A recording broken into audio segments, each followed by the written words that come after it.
Every project has a site, and the site plan sets the tone for the entire project. Imagine starting each project with this aerial rendering. If you look closely, there's a lot of really great things happening here. Not only do we have this nice cinematic composition, but also these translucent buildings are letting some light through, but casting some shadow at the same time, really highlighting the buildings that are forming the silhouette of the skyline.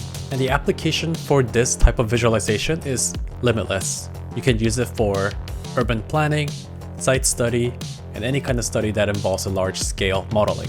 In this video, I'm going to show you how to create this visual step by step so that even the beginners can follow along. And what's really cool is that we're only using Rhino to create this rendering. We're not going to be using any third-party plugins, so if you already have your Rhino model, then you're basically ready to go. So without further ado, let's get started. Okay, so here we are in Rhino, and I have a very simple city model imported in. You can choose any model of your site and get started. So first thing I want to do is I'm going to go ahead and create some kind of a background for this. So to do so, I'm going to go ahead and create a new layer. Let's call this background, and I'm going to create a huge plane. So let's make this massive like that. And I would even make it twice as big. So holding down shift, I'll put 2 into the scale so that it becomes huge. And I'll just make sure that this is aligned to the ground and lock it in place. All right, cool. Now that we have that set up, next thing I'm going to do is I'm going to start working on the material. So to do so, I'm going to go over to the materials tab and click on this plus icon. And I'll create the physically based material from template. And first thing I'm going to do is I'm going to go over to subsurface setting and set the amount to 1 and scattering radius to about 50. Actually, I'll do 100. So depending on the size of your model that you're working with, you might want to customize this value. So that should roughly represent the depth of the building. So for example, if I have a building that I want to see the light through and it's about, let's say, like 50 meters thick, then I want this scattering radius to be about double of that. Then I should be able to make this building look pretty transparent. So that is pretty much what I want. So I'm going to go ahead and apply this material to all the buildings in the scene. So right click, assign to objects. And one more thing I want to do is I want to create another material, and let's just do custom. And this is just going to be ground. And for that, I'm going to set the color to this dark gray that is available here.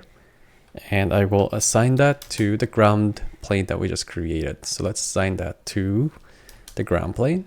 And there we go. I'm going to lock it back again. Okay, now we're pretty much ready to go. I'm going to go over to the view tab over here and then change this over to ray traced. Okay, so as you can see, we can kind of have that effect of like translucent building, but we want to create that very focused lighting effect. So to do so, I'm going to go ahead and create a rectangular light as per the usual. So I'll type in rectangular light. Let's go over to the top view and create it from the top like that. So the trick with this type of visualization is that you want to make the light very thin like that. And I will rotate it from the side so that it's running sort of horizontally. And I'll rotate it 100%, 180 so that the light is pointing towards our actual model. And I'll align this fairly close to the horizon so that the light is running almost parallel to the ground. Okay, now we're almost ready. We're going to go over to the lightings tab over here. And I'm going to make sure the skylight is turned off.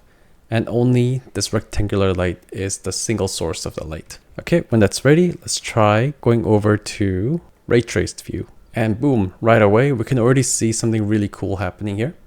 You can see the light going through some parts of the building. And you can see that they are casting shadow behind them so that only the tallest buildings get the visibility. As you can see how quickly you can create this kind of effect. And to make things more interesting, you can try all kinds of things from here. So for example, I might want to try highlighting the site that I'm designing on. So I'm going to go over and create a new layer over here. Let's say this is site. I will go over to the top view and highlight that place. So let's say we're intervening on, let's say this little lot over here.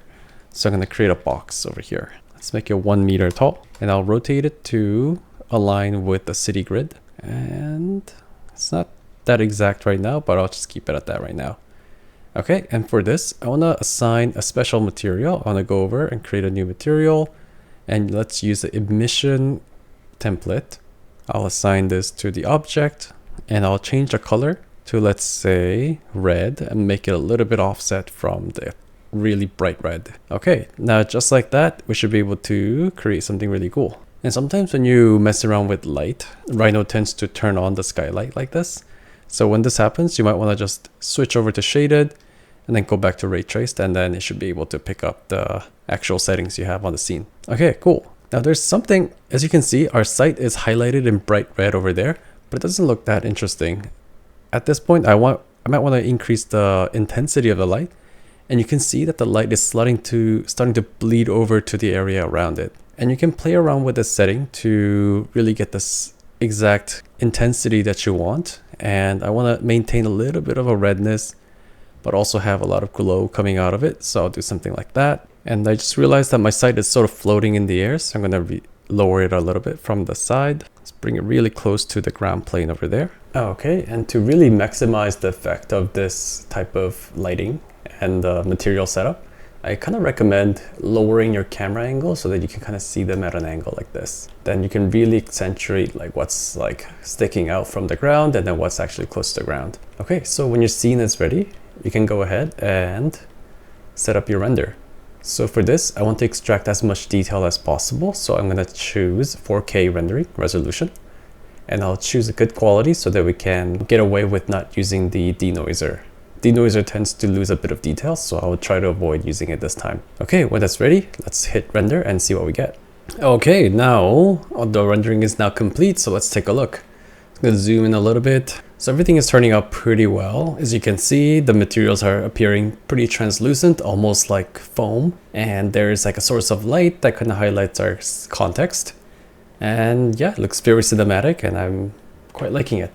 Let me take a look at how it looks when I enable the NVIDIA denoiser. And actually that's looking pretty good. It's not losing any detail and it's not faking too many things, it appears like. So I think I'm okay with enabling this. But if you have a lower resolution, this may not turn out so well. So I strongly recommend using the settings I've shown you earlier. And let's go ahead and move over to Illustrator. Okay, I've imported the image to Illustrator and I'm just gonna add a couple annotations to make this look complete.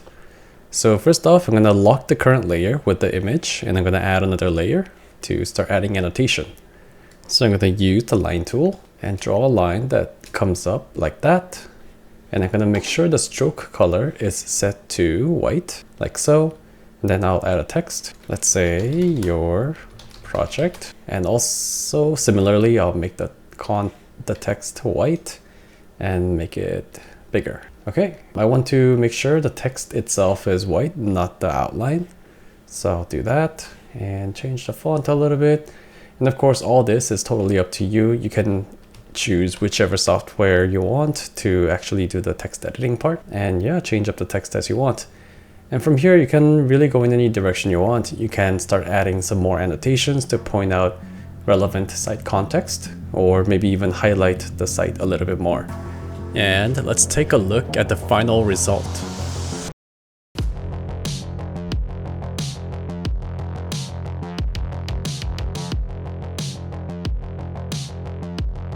And alright, that is the wrap for this video.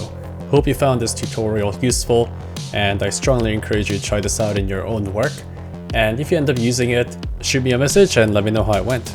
If there's anything else you guys would like me to show you, let me know. And I'll see you in the next video.